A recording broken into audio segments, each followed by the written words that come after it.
नमस्कार, मैं हूं शालिनी श्रीवास्तव। आप देख रहे हैं स्टेट बुलेटिन। रुक करते हैं खबरों की ओर। मुख्यमंत्री हेमंत सोरेन रांची रेलवे स्टेशन से रांची भागलपुर वनांचल एक्सप्रेस से साहिबगंज के लिए रवाना हुए हैं। रांची जंक्शन पर रांची रेलवे मंडल के सीनियर डीसीएम निशांत कुमार और डीसीएम देवराज बनर्जी ने उनका स्वागत किया। आपको बता दें कि साहिबगंज स्थित बरहेट में आयोजित हुए समारोह में भाग लेने के लिए मुख्यमंत्री हेमंत सोरेन रांची से भागलपुर के बीच चलने वाली वनांचल एक्सप्रेस से बरहड़वा पहुंचे हैं। वहीं मुख्यमंत्री के बरहड़वड़ा रेलवे स्टेशन पर पहुंचने पर झामुमो के कार्यकर्ताओं ने उनका फूल मालाओं से जोरदार स्वागत भी किया। इस दौरान कार्यकर्ताओं ने उनके समर्थन में नारे भी लगाए। रेल का उपयोग हम लोग करते हैं और आज सहयोग से ये मौका मुझे मिला। साहिबगंज वालों के लिए क्या मैसेज होगा सर?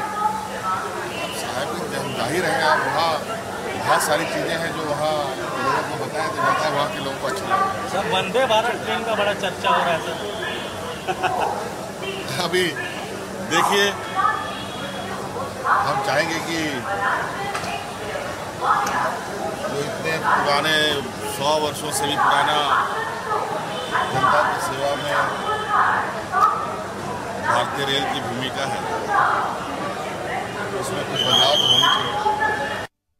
राजधानी रांची में हूल दिवस के अवसर पर सिद्धू कान्हू पार्क में सिद्धू कान्हू की प्रतिमा पर माल्यार्पण किया गया। झारखंड कांग्रेस के प्रदेश अध्यक्ष राजेश ठाकुर, जेएमएम के प्रदेश प्रवक्ता विनोद पांडे, झारखंड कांग्रेस के कार्यकारी अध्यक्ष बंधु तिर्की, राज्यसभा सांसद महुआ मौजी, पूर्व विधायक गीताश्री उरांव ने इस मौके पर सिद्धू कान्हू के प्रतिमा पर माल्यार्पण किया।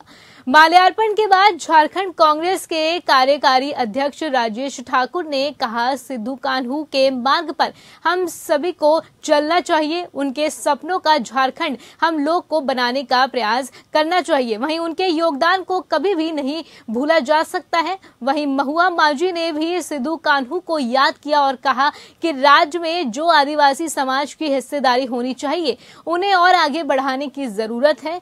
बंधु तिर्की ने कहा कि आज का दिन बहुत ही ऐतिहासिक है। इनके मार्गों पर सभी को चलना चाहिए।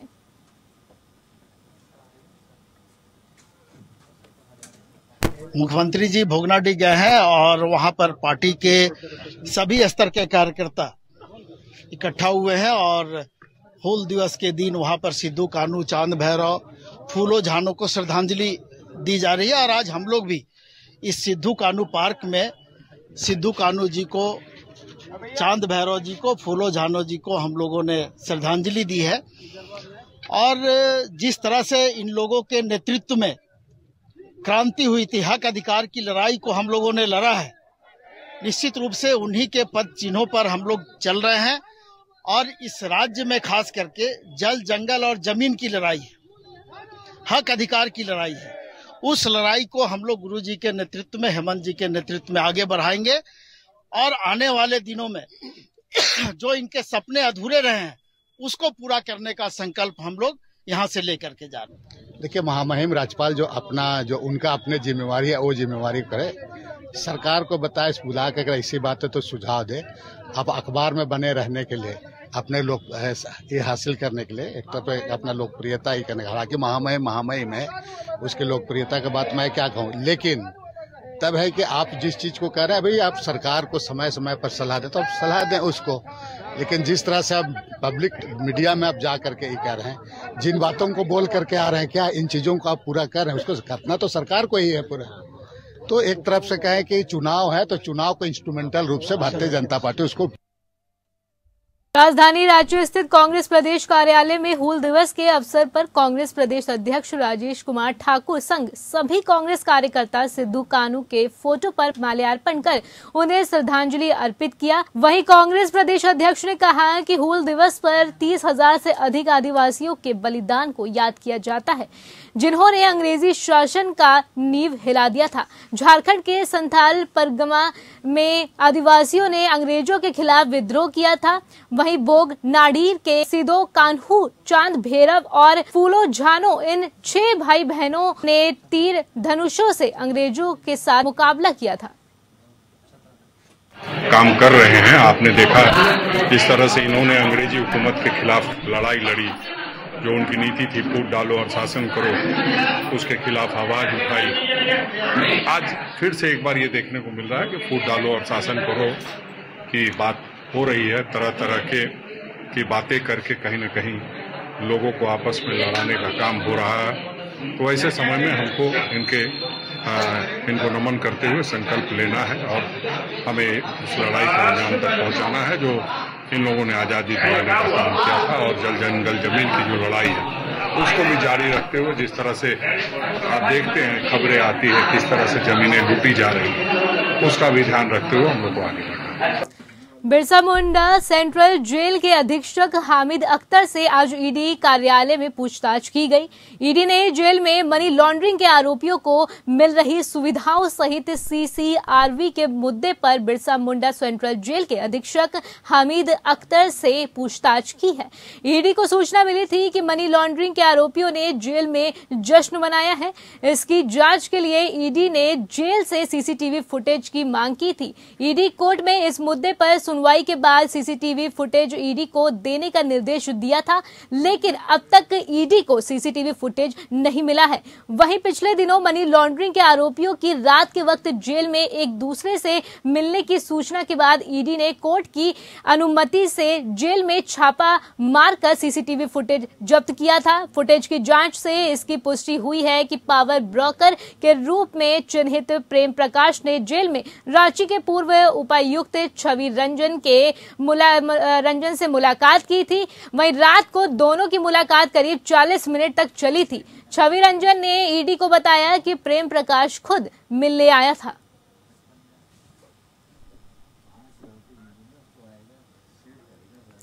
गुजरात के वलसाड जिले में लगातार तेज बारिश से वलसाड शहर में कई जगह पर जल भराव की स्थिति बन गई है।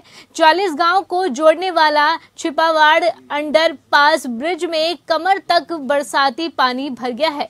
सुबह से ही नौकरी पर जाने वाले लोगों के वाहनों के बंद पड़ने और स्कूलों के छात्रों को भी परेशानी का जो सामना है वो करना पड़ रहा है। वलसाड के मोगरवाड़ी अंडरपास ब्रिज को बंद कर देने से भी लोगों को परेशानियों का सामना करना पड़ा है। वहीं धर्मपुर तहसील के गौरव पथ पर जल जमाव से लोग परेशान हुए हैं। वहीं धर्मपुर शहर तहसील के स्टेट हॉस्पिटल के पास भी भारी मात्रा में जल जमाव की स्थिति जो है वो बन गई है और धर्मपुर की नदी के जलस्तर में वृद्धि और विकराल स्वरूप देखने को जो है वो मिला है।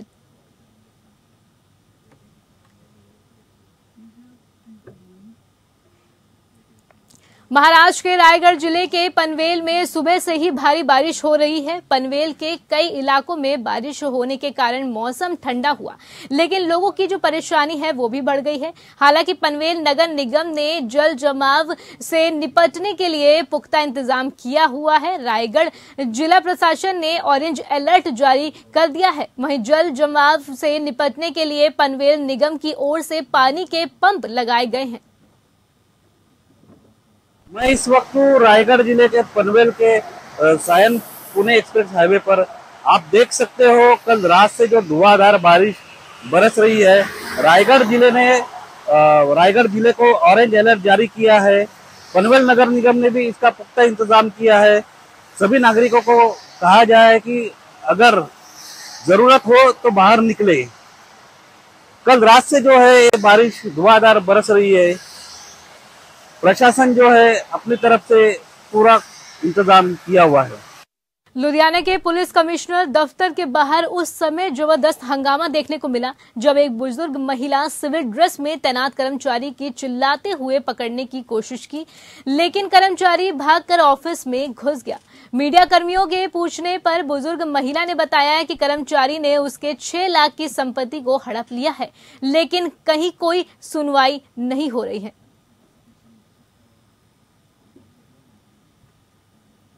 मैं तो यार डाक ले जाना, डाक लिया के इत्थे आई मेरे मर गए तू दरखास्तां मेरियां पाड़तियां, बस इन्नी गल होई है। किस चीज की दरखास्त? पता नहीं, मैं तो आप नहीं समझ आंदा। डाक ले जाना, डाक लिया के थाने दे। मुलाजिम हो? हाँ जी, हाँ जी। कितने लगे? फोकल पैंट जी। किस चीज दे? हाँ जी, हाँ जी, होमगार्ड दे। होमगार्ड दे। हाँ जी। अच्छा, ਤੇ ਇਹ ਜਨਾਨੀ ਨੂੰ ਤੁਸੀਂ ਜਾਣਦੇ ਨਹੀਂ? ना जी ना, मेरे नाल कोई गलबात नहीं, ना कोई दरखास्त बारे। मैं तो डाक ले जाना, डाक लैके मुड़ सी देना, बस इन्ना ही काम है मेरा, होर कोई। ठीक है। ਉਹ ਕਹਿ ਰਹੇ ਨੇ ਕੋਈ ਜ਼ਮੀਨ ਦੇ ਕੋਈ ना जी ना, ਆਪਾਂ ਨੂੰ नहीं पता, कोई जमीन का नहीं पता। ਮੁੰਡਾ ਮਾਰ ਤੇ ਨੇ ना मुंडे का पता जी, ना मारे का, ना कोई होर है, अपन तो पता ही नहीं कोई गल का। ਅੱਛਾ। हाँ जी। ਤੇ ਫਿਰ ਤੁਸੀਂ ਭੱਜ ਕਿਉਂ ਰਹੇ ਸੀਗੇ? भाजी मैं तो डर गया, सोतो मैं पता नहीं की गलबात होगी। बंदा ने एक लाख जब झटका में डर जाता ऑटोमेटिक। ਅੱਛਾ ਜੀ। हाँ जी। ਤੇ ਹੁਣ ਤੁਸੀਂ ਹੁਣ ਕੀ ਕਰੋਗੇ? ਕਿਉਂਕਿ ਉਹ ਤਾਂ ਤੁਹਾਡੇ ਤੇ ਇਲਜ਼ਾਮ ਲਗਾ ਰਹੇ ਨੇ। नहीं अपन जिवें मर्जी आले दुआले 4 बंदे इकट्ठे कर लें, जिथे आएंगे कोई गलबात। ਉਹ ਕਹਿ ਰਹੀ ਦਰਖਾਸਤ ਵੀ ਦਿੱਤੀ ਹੋਈ ਹੈ। नहीं जी नहीं, मैं तो डाक ले जाना, डाक लिया ਉਹਨੇ ਦਿੱਤੀ ਹੋਈ ना जी ना, अपने तो कोई दरखास्त नहीं है, मैं कोई भी कह दे किस्म। खबर छत्तीसगढ़ से। छत्तीसगढ़ में विधानसभा चुनाव नजदीक है, जिसको देखते हुए कांग्रेस ने राज्य के स्वास्थ्य मंत्री टीएस सिंहदेव को उप मुख्यमंत्री नियुक्त किया है, जिसको लेकर बीजेपी तंज कस रही है। डिप्टी सीएम का पद मिलने के बाद टीएस सिंहदेव ने कहा कि वह कांग्रेस अध्यक्ष मल्लिकार्जुन खड़गे का आभार व्यक्त करते हैं। कांग्रेस ने उन्हें बड़ी जिम्मेदारी दी है, हमें सभी को साथ लेकर आगे बढ़ना होगा। राज्य सरकार ने काम किया है, हमें मिलकर काम करना है। पिछले नतीजे अभूतपूर्व थे, मैंने कभी नहीं सोचा था कि हमें 68 सीटें मिलेंगी, लेकिन छत्तीसगढ़ के मतदाताओं ने हमें ये मौका दिया। हम एक बार फिर उनका समर्थन मांगने के लिए उनके पास जाएंगे। वहीं बीजेपी राष्ट्रीय उपाध्यक्ष और छत्तीसगढ़ के पूर्व सीएम रमन सिंह ने टीएस सिंहदेव के उप मुख्यमंत्री बनने को कहा कि चुनाव से कुछ समय पहले उन्हें झुनझुना दिया गया है। पहली बार वो जिम्मेदारी की जगह हाईकमांड ने दी है हम लोग को। प्रयास उनका हर समय आकलन करके निर्णय लेने का रहता है, कहां पर किस प्रकार की जवाबदारियां देना, ये देख के हाईकमांड निर्णय करता है। अभी ये निर्णय हुआ है, जो वो निर्णय करते हैं उसको लेके हम लोग चलते हैं। छत्तीसगढ़ में कांग्रेस की सरकार बनने से पहले सरगुजिया सरकार की लहर देखने को मिली थी, लेकिन अब प्रदेश के स्वास्थ्य मंत्री टीएस सिंहदेव को डिप्टी सीएम बनाए जाने के बाद देर रात से कांग्रेस के पदाधिकारियों और कार्यकर्ताओं ने मिठाई खिलाकर और आतिशबाजी कर खुशी मनाई है। वहीं अंबिकापुर के घड़ी चौक में एनएसयूआई कार्यकर्ताओं ने आतिशबाजी के साथ मिठाई खिलाकर एक दूसरे को बधाई दी। श्रम कल्याण बोर्ड के अध्यक्ष सफी अहमद ने कहा कि अखिल भारतीय कांग्रेस कमेटी के इस निर्णय का सभी ने स्वागत किया और आने वाले समय में बेहतर हो सके के लिए तालमेल बैठाकर काम करने की जरूरत है। एक उत्सव जैसा माहौल है और अखिल भारतीय कांग्रेस कमेटी के माध्यम से जो फैसला लिया गया है तो उसके लिए सब आभार भी व्यक्त कर रहे हैं और एक अच्छे निर्णय का स्वागत भी कर रहे हैं और उम्मीद भी है कि आगे भविष्य में बहुत अच्छा सभी के तालमेल से काम होगा छत्तीसगढ़ में। जहां कहीं भी कुछ कमी रह गई है वो दूर होंगे और आने वाला जो विधानसभा चुनाव है कांग्रेस एकजुट होकर चुनाव लड़ेगी और निश्चित रूप से पुनः हम सरकार बनाएंगे। कम समय बड़ी जिम्मेदारी। रायपुर में छत्तीसगढ़ भारतीय जनता पार्टी द्वारा संपर्क से जन समर्थन महाजन संपर्क अभियान चलाया जा रहा है, जिसके अंतर्गत लोकसभा व विभिन्न आयोजन तय किए गए हैं, जिसके तहत पश्चिम विधानसभा अंतर्गत स्थित ऑडिटोरियम में लाभार्थी सम्मेलन का आयोजन किया गया। कार्यक्रम में मुख्य अतिथि के रूप में प्रदेश के पूर्व मुख्यमंत्री भाजपा के राष्ट्रीय उपाध्यक्ष डॉक्टर रमन सिंह ने शिरकत की और सम्मेलन को संबोधित किया। इस बीच रमन सिंह ने कहा, केंद्र में नरेंद्र मोदी के नेतृत्व वाली सरकार द्वारा विगत 9 वर्षों से बहुत जनहितैषी योजनाएं चलाई जा रही हैं, जिनका उद्देश्य सीधे तौर पर भारत में रहने वाले हर वर्ग को सीधा लाभ पहुंचाना है। भाजपा के प्रधानमंत्री नरेंद्र मोदी के नेतृत्व वाली सरकार ने हर वर्ग को ध्यान में रखकर विभिन्न योजनाएं बनाई और उसका लाभ सीधा हितग्राही को मिले ये सुनिश्चित किया गया है, जिसमें प्रधानमंत्री आवास योजना, शौचालय निर्माण, अमृत मिशन, नल जल योजना, आयुष्मान, कई योजनाएं और विश्व का सबसे बड़ा मुफ्त टीकाकरण शामिल है, जिससे देश का ही वर्ग प्रत्यक्ष रूप से लाभान्वित है। वहीं किसान सम्मान निधि योजना जैसी अन्य बहुत सी योजनाएं के माध्यम से भारत का हर वर्ग लाभान्वित हो रहा है।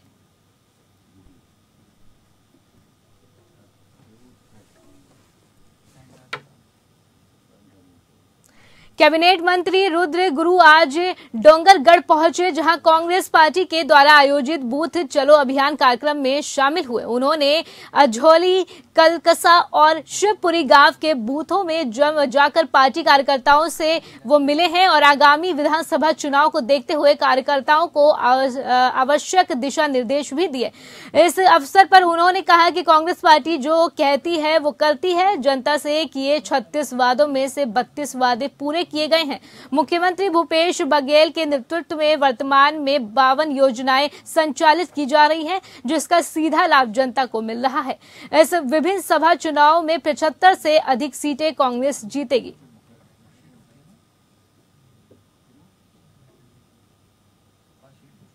मेरे को नहीं दिखा नॉर्थ साउथ का या सेंट्रल का। बहुत साथी हैं जिनका स्नेह मिला। मैंने कल भी कहा था कि सरगुजा के आंचल में मुझे जन्म मिला, मुझे परवरिश मिली, मुझे बड़ा होने का मौका मिला और उसके बाद पूरे छत्तीसगढ़ में बहुत स्नेह और प्रेम मिला और उसी आधार पे हम लोग काम करते हैं, उसी आधार पे चल रहे हैं। आज जो जवाबदारी मिली है उसे छत्तीसगढ़ के लिए किस तरह से हम निभा सकते हैं, सबको साथ लेके क्या हम लोग काम कर सकते हैं, यही जवाबदारी रहेगी। सूरजपुर में एक युवक की होटल के कमरे में फांसी पर लटकी लाश मिली है। प्रथम दृष्टया आत्महत्या का मामला नजर आ रहा है। मृतक के पास से एक रिवॉल्वर भी बरामद हुई है। जानकारी के मुताबिक युवक की शादी होने वाली थी। ऐसे में होटल में युवक की मौत और मौके से बरामद रिवॉल्वर और सुसाइड नोट के बाद मौके पर फोरेंसिक एक्सपर्ट की टीम जांच में पहुंची। फिलहाल कोतवाली पुलिस पूरे मामले की तफ्तीश में जुट गई है। यहाँ पे आदित्य होटल में एक हंसराज अग्रवाल नामक व्यक्ति है जो करीब 35-36 साल का है। उन्होंने कल उनकी बॉडी मिली है कल। अभी फोरेंसिक टीम द्वारा जांच किया जा रहा है और प्रथम दृष्टि ये सुसाइड है, लेकिन इसमें जितना एविडेंस है वो सबकी अभी कलेक्शन किया जा रहा है और इसमें जो भी सामान मिला है उसकी तस्दीक करने के बाद इस संबंध में आगे हम जानकारी दे पाएंगे। सिवरेज जिला मुख्यालय के वीआईपी क्षेत्र माने जाने वाले बारापत्थर के बाहुबली चौक में स्थित आइसक्रीम पार्लर में कुछ लोगों ने विवाद कर चाकूबाजी की घटना को सरेआम अंजाम दे दिया है, जिसका वीडियो सोशल मीडिया पर जमकर वायरल हो रहा है। वीडियो के वायरल होने के बाद से क्षेत्र में दहशत का माहौल है। बीती देर शाम हुए इस घटना की सूचना कोतवाली पुलिस को दी गई। सूचना के बाद पुलिस बल मौके पर पहुंची और लगभग आधे घंटे तक एसपी निवास जाने वाले बाहुबली चौक में जाम की स्थिति बनी रही। घायल को उसके बता दें कि सब जनों ने उपचार के लिए जिला अस्पताल में भर्ती कराया है।